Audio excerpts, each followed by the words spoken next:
So my name is Alon Al-Sheikh. I'm 47. I have two kids and my wife and a dog. So I will start to say that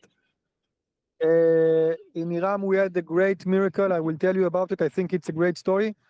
So 6:30 there was a rocket attack on Israel, and we thought it's like the usual one rocket harassment Saturday morning, you know. Okay, we went to the safe room. We have 10 seconds. We took the younger girl, and we sat there for a few minutes, and then there was a very big, maybe thousand of rockets or a few hundreds of rockets simultaneously, and then we knew it's like a diversion because in 2014 that's what they've done when they kidnapped a soldier, Gilad Shalit, and penetrated Israel. So we knew something is going on. And then we heard gunshots very close to us, and then we got videos from Sderot of truck with terrorists driving in Sderot, shooting. Sderot is like 2 minutes walk from us.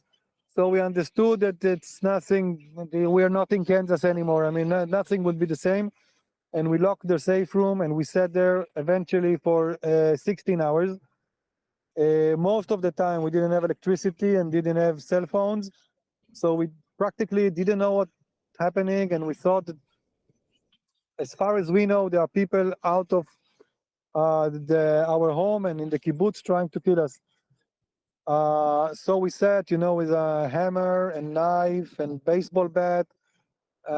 In the meantime, we tried, lying to the kids that everything is okay and it's regular, it's nothing's going on, because no need to get them panic.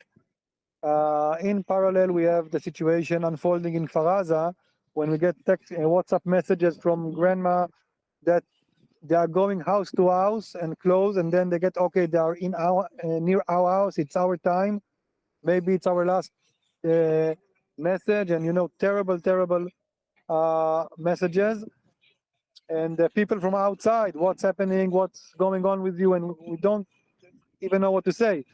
At some time we understood that the area is clear, and it was evening, and we get outside of the safe room and we ate something and we drank something, and then we saw that a lot of people, even though that it wasn't the directive, many people left when they decided it's safe enough.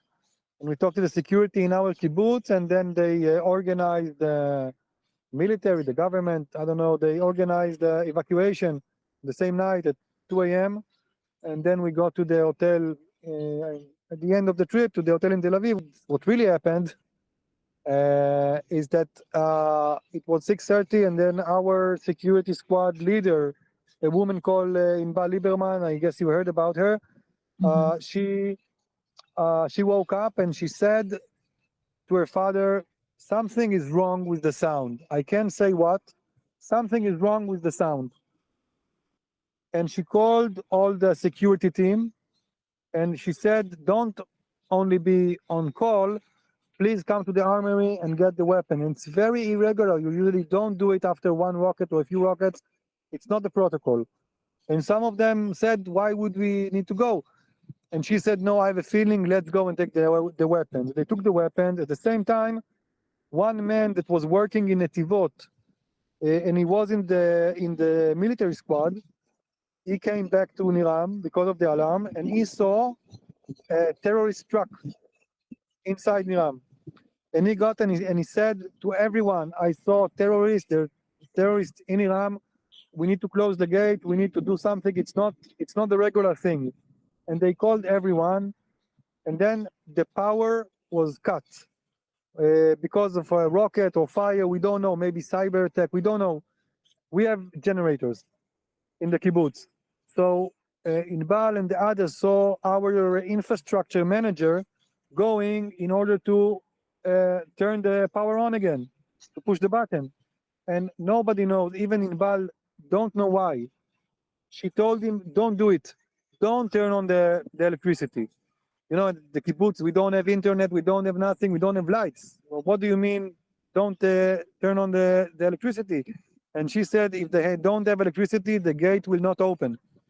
And that is the first, I don't know, miracle, wisdom, whatever. It saved us. And then she took the security team and she put them in very strategic places near the gates and near the entrance. So in that way, we ambushed the terrorists and not the other way around, like it happened in other places. And a few minutes later, there were one terrorist running to the gate, trying to climb, and they shot him and took him off. And afterwards, there were two of them, and they also shot him. And then it's like the preliminary force of the terrorists. And then they saw 3 or 4 trucks with 20, 30 terrorists on the trucks driving. And then they understood it's going to be too much. They tried to call the army, but the army was spread out and not enough, teams. And what happened is that there was a 3.5-hour gunshot combat where they hold them in place until the army arrived with a tank and finished them off. And we heard all of this, but we didn't know what's going on, and we thought it's in the kibbutz. We didn't know. And only now we understand the full story. Even now in Val herself, she doesn't even, she don't want to get interviewed, and she don't want to tell the story. She don't believe herself. She doesn't know how to explain what happened. It's not sure what happened. But I had this story crossed between 3 or 4 people, and that's what happened in Iran. It's like 10 miracles, not one. And if you take each or every one of the brick, then the whole tower collapsed, and we wouldn't have this conversation now. That's my feeling. In Iran, we have no casualty because of the bravery and because of the great luck. Casualty. Wow. They weren't able to get inside the kibbutz because of the bravery and good luck of the security team.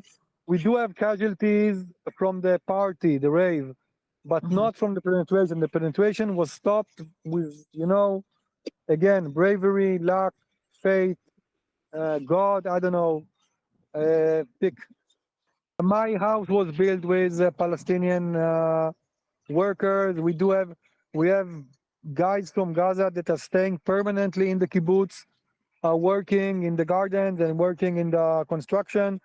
And we are a very, very, very left-wing kind of settlement. If you go and see the election results, always striving and making chances for peace. We just finished to build a platform from a factory that will host 10,000 Palestinians each day, working low-tech and high-tech with Israelis.